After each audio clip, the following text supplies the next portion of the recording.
So these are the items that you'll be needing to make your dream catcher. The colors that I chose here is up to you, it's your preference. We are making a pastel one in this case, so these are the colors that I chose.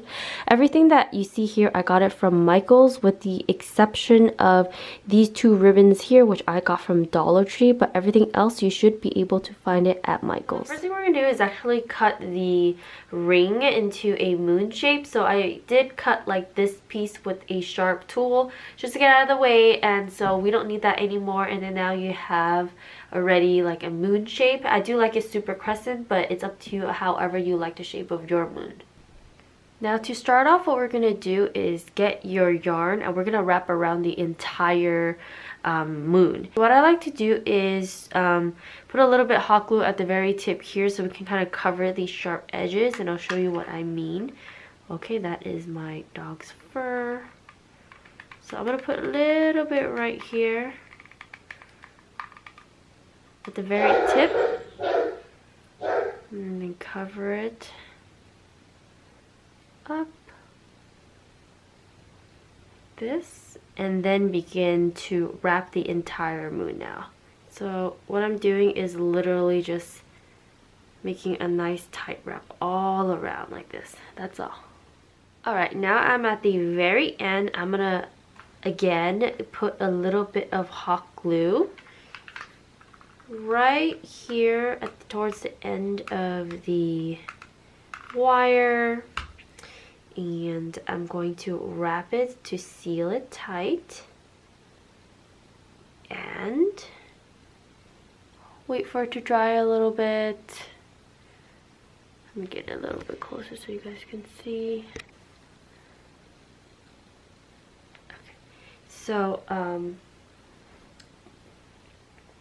what I'm going to do next is, now that that's stable, I'm going to cut a little piece right here.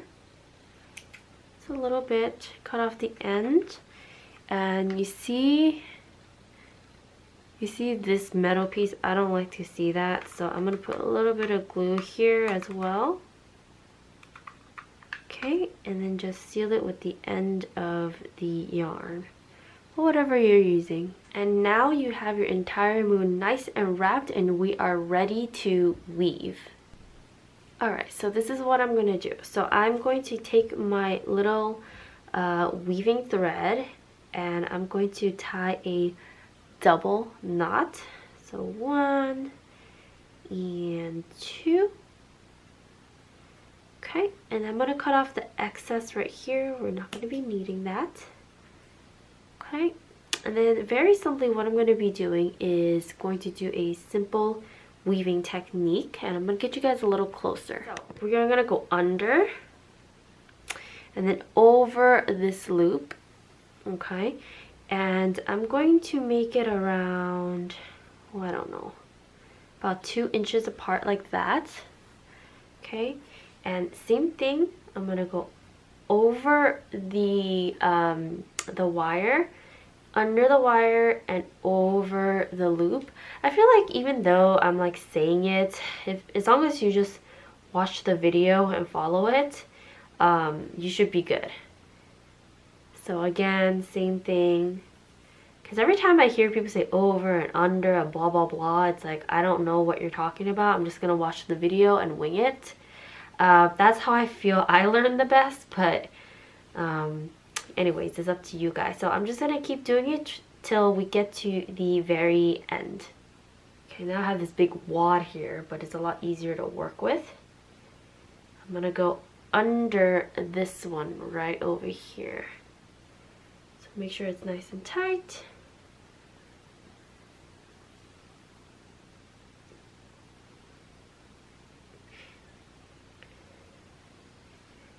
You got your first little loop right here. I like to keep it in the middle like that. So this one right here, go under this. Okay, and again, this one, and we're gonna go all around.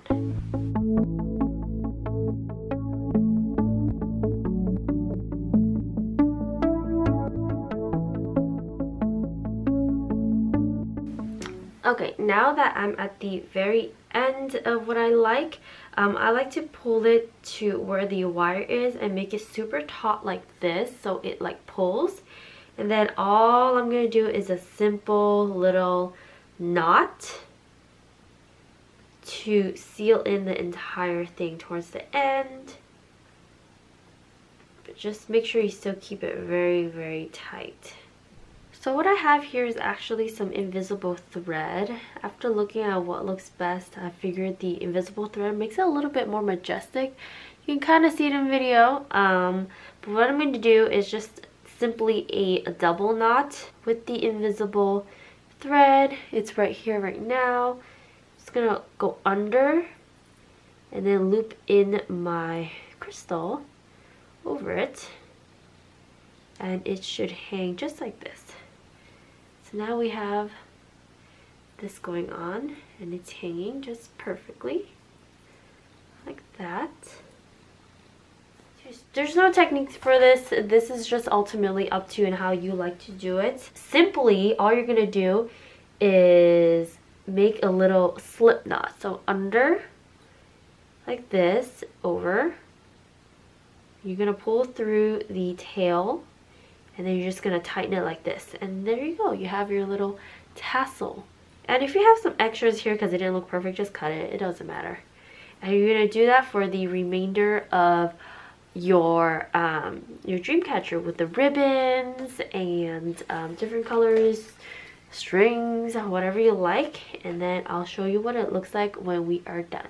Now that I have my tassels of the Dreamcatcher all kind of in place, you can see that it almost looks a little bit uneven and not clean. So I want to make a little bit like a clean edge at the end, and all we're going to do with that is use some scissors and trim it. It's up to you how triangular, or even if you don't want to do this, this step is completely optional. I just like a cleaner edge, so I'm gonna go ahead and do it. Okay, now that you've trimmed it and everything, we are going to add our feathers next.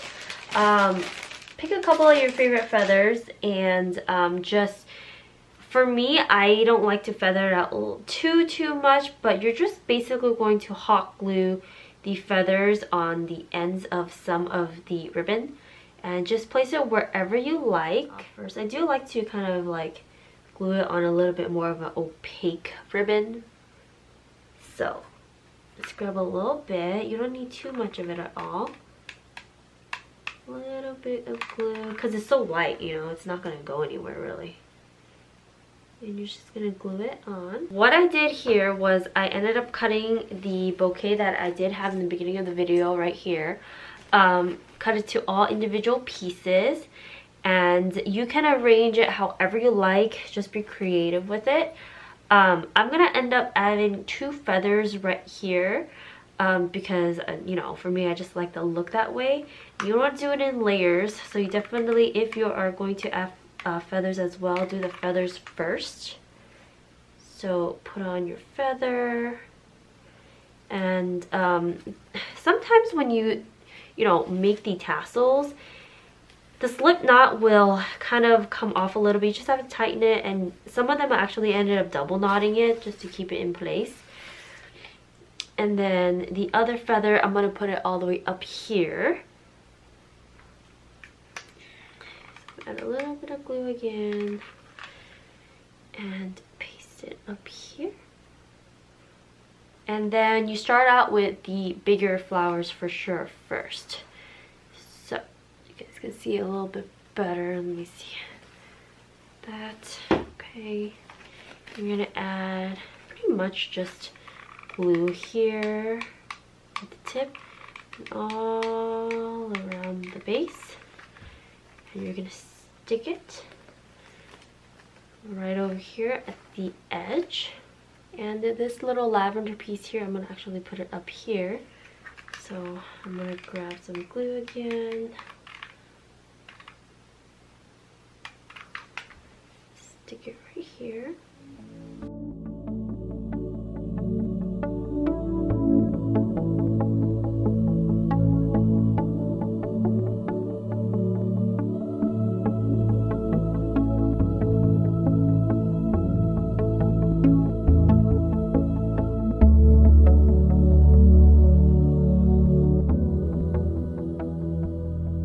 And now there is really just one last step to do, which is to make a little knot to hang your dream catcher.